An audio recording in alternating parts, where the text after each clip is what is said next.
So ఇదంతా over నైట్లో success లేదండి. సో ఆ 2 సంవత్సరాలు మేము పడని శ్రమ లేదు, పడని కష్టం లేదు. ఒకసారి కొన్ని సందర్భంలో ఏంటంటే ప్లాన్స్కి ఒక్కదాన్ని వెళ్ళినప్పుడు కొన్నిసార్లు బస్సులు ఆగిపోయేది, ఫోన్లో ఛార్జింగ్ ఉండేది కాదు. సో లొకేషన్ పెట్టుకున్నప్పుడు క్యాబ్ ఎక్కినప్పుడు ఒక దగ్గర లొకేషన్ పెట్టి ఇంకో దగ్గర వదిలిపెట్టేవాడు అనమాట. సో అంటే ఈ ఛాలెంజెస్ అన్ని ఎదుర్కొని ఈరోజు ఈ స్టేజ్కి వచ్చామండి. సో మనకి చాలామంది లీడింగ్ లీడర్స్ అవునా కదా.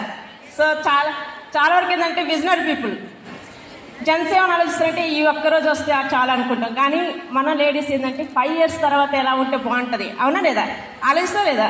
సో అలా ఆలోచించి ఈ బిజినెస్ బిల్డ్ చేసుకోవడం జరుగుతుంది ఫ్రెండ్స్. సో మేము ఇందులో నుండి బెంచ్ కార్ తీసుకున్నాం, బ్రీజా కార్ తీసుకున్నాము. సో 36 నెలల్లోనే మేము ఒక పెద్ద అద్భుతం అచీవ్మెంట్ సాధించాం. అదే మా హౌస్ అనమాట, సిటీలో సెంటర్లో. సో ఒకప్పుడు ఏంటంటే ఏమి లేకుండా ఉండేదండి, ఇప్పుడు ఏది లేదంటే లేదండి. సో నాకు కావాల్సిందని కొనుక్కుంటున్నాం. సో మొన్న దుబాయ్లో కూడా షాపింగ్ బాగా చేశాను అనమాట. ఇవన్నీ ఏంటంటే ఒక సక్సెస్, చిన్న అచీవ్మెంట్స్ లీడర్స్.